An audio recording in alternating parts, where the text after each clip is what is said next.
নমস্কার, সুমিজ কিচেনে সবাইকে জানাচ্ছি স্বাগত।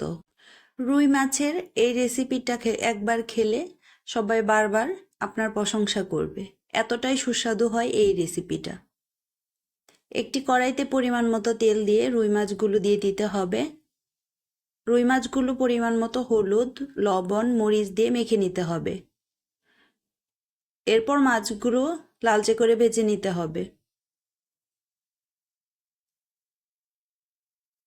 মাছগুলো ভাজা হয়ে গেলে ওই তেলে দিয়ে দিতে হবে কিছু আস্ত গরম মশলা, এক টুকরো দারচিনি, দুটো এলাচ, দুটো তেজপাতা।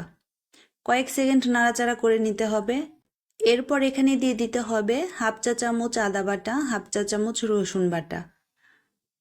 কয়েক সেকেন্ড নাড়াচাড়া করে কাঁচা গন্ধ চলে যাওয়া পর্যন্ত ভেজে নিতে হবে। এরপর দিয়ে দিতে হবে মাঝারি সাইজের টমেটো পেস্ট।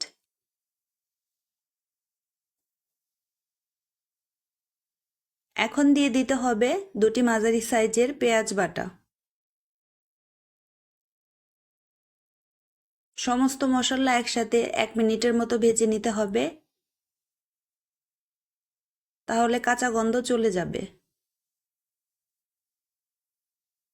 এখন দিয়ে দিতে হবে পরিমাণ মতো জল, যাতে গুঁড়া মশলাটা পুড়ে না যায়।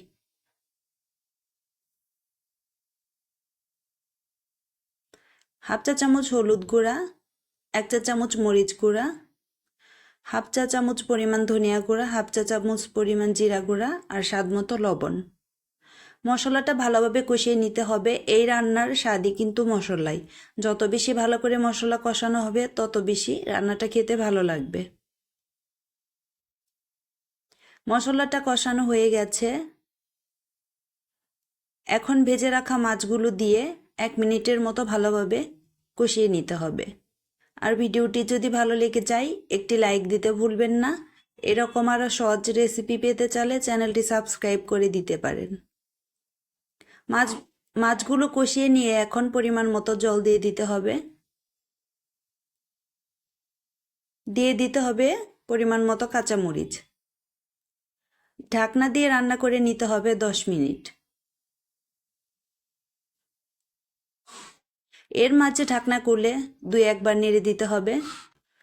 এ পর্যায়ে মাছগুলো খুবই নরম, আস্তে আস্তে মাছগুলো নেড়ে দিতে হবে যাতে ভেঙে না যায়। টমেটোর টকটাকে ব্যালেন্স করার জন্য দিয়ে দিতে হবে স্বাদ মতো চিনি। আপনারা যদি ধনিয়া পাতা পছন্দ করেন এ পর্যায়ে এসে ধনিয়া পাতা দিয়ে নামিয়ে নিলেই একদম রেডি। একদিন রেসিপিটি অবশ্যই ট্রাই করে দেখতে পারেন। আজকের মতো এখানেই বিদায় নিচ্ছি। আবারও দেখা হবে নতুন কোনো রেসিপিতে।